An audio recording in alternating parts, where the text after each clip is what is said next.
Hello everybody and welcome to another video.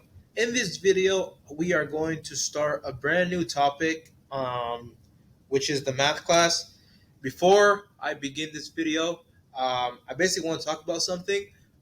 If your basic math is really bad, for example, if you're having a hard time with exponentials or things like subtraction, addition, multiplications of numbers, or like you forgot the basic properties of algebra, I would go ahead and pause this video and basically brush up on it. Again, you don't need to really get hung up in like the proofs or what they're used for and what they are. You just need to actually know what they do and like how they work. Things like square root, for example, if I had the square root of 4, like what is that equal to? Or if I had the square root of 10, would I be able to understand how to do that? Or if I had x equals 7 minus 4, how do I solve for x? Like things like those things where you cover in like middle school or in high school like math, I would go ahead and review that before watching this video. And again, don't get too hung up on the proofs and everything, but that's just that. So let me go ahead and do something. Let me just go ahead and print out what this does. Again, we talked about math and how to do math in here. Again, like this is not like a math class, so I'm not here to teach you any math. That's not my job. That's just if you guys want to learn math, like this is the wrong place to learn math. I'm just here to show you actually how to use math in here, which is actually possible. But we actually talked about how to do math here. Like for example, if I did this, 28. We could also do subtract. We can subtract two numbers. I can subtract two numbers if I wanted to. 0. I could multiply two numbers, 14 times 14. And I can actually divide numbers. And then we also talked about this operation, which is the mod. The mod operator basically takes the remainder. So if I do 14 divided by 14, what's the remainder? So how many times is 14 going to 14? 14 is a perfect number of 14, so that it's 1 with the remainder of 0. So that's what the mod does. And then we also talked about the idea of how basic properties of math work here. So for example, fractions. If I divide two numbers, there's like a certain domain that this must follow. Again, you guys probably heard of what domain is, but whenever I want to divide two numbers, there's one thing in math where a teacher would always tell you and always remind you, hey, don't ever do this. It also holds here. So for example, if I did 14 divided by 0, again, you can never divide by 0 in a fraction. So you can't ever divide by 0. And what happens if I do it in programming? What happens? I get something known as an arithmetic exception, meaning I am dividing by 0, and so this will actually throw an error. There's complex ways in which you could do this in programming. In order to fix this, you could do like some exception handling, which again we don't talk about exception handling in like a future video, but here it's telling you exception in thread main. So what happens is whenever you get something like this is known as an exception, meaning like you've done something wrong in your program that breaks the laws, that breaks some sort of law in programming. In this case, we broke the law of math and programming, meaning that we are trying to divide by 0. So as a result, we got an exception that told us, hey, we can't move forward in your program. There's something wrong. Go ahead and fix it. In this case, we are dividing by 0. So that's just basically the idea of how math works in Java. You could multiply, divide. You can do whatever you do in math, and it also follows the same properties of math.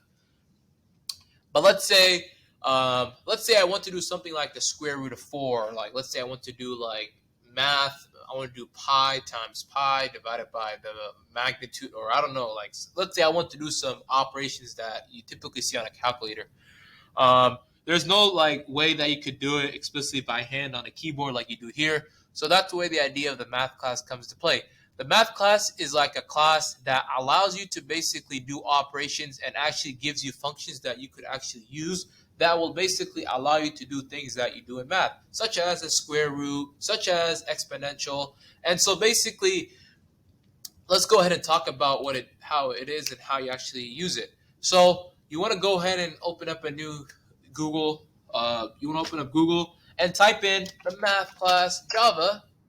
And so what this does, what is this? Sorry about that. But what you want to type in is math class Java. And if you're seeing what I'm seeing, you are probably doing it correctly.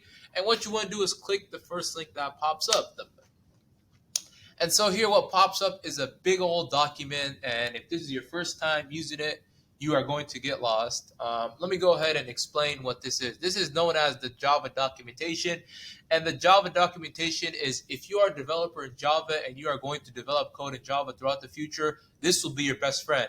Um, how the Java documentation works is it tells you all the classes that are available in Java. Like it tells you everything that's available in Java. You can use packages, you can use trees. You go on to the next, you go on to the next. You can actually type in Java API right here, Java API, and look for it, scroll down and find it here. This is basically every single type of thing that's available in Java. Let's be real here. Like nobody in the world has ever memorized anything like this. Like every single thing in here. I don't think anybody in the world has ever memorized this or even come close to memorizing this because there's just a lot of things going on here. You have to memorize all these, and I don't think anybody memorized it. So that's why we use Java documentation. And if you're a Java developer and you don't use this, most likely you're either not a developer or you're just learning programming for the first time. But that's besides the point. So because I said we will be using a class that's introduced, whenever you want to use something in Java, you always want to make sure that it's available to use. If not, you probably have to make your own, which will take some time, and that's like too advanced. But in this case, we want to look at the math class. So let's look for where is the math class. The math class is here, right there, which we could have gotten to it by just typing Java math class, and it would have brought this up. So the idea I'm trying to bring out is whenever you want to use a class available in Java, you actually want to check to make sure that's available in the Java documentation. And Java documentation allows you to be able to use methods. And so there's many types of methods that are available in Java.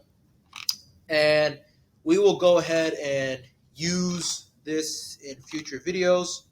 But yeah, in this video I just basically want to introduce the concept of how math works and things that you can't do in math explicitly, meaning you can't type it on the keyboard and you have to do it some other way like square roots.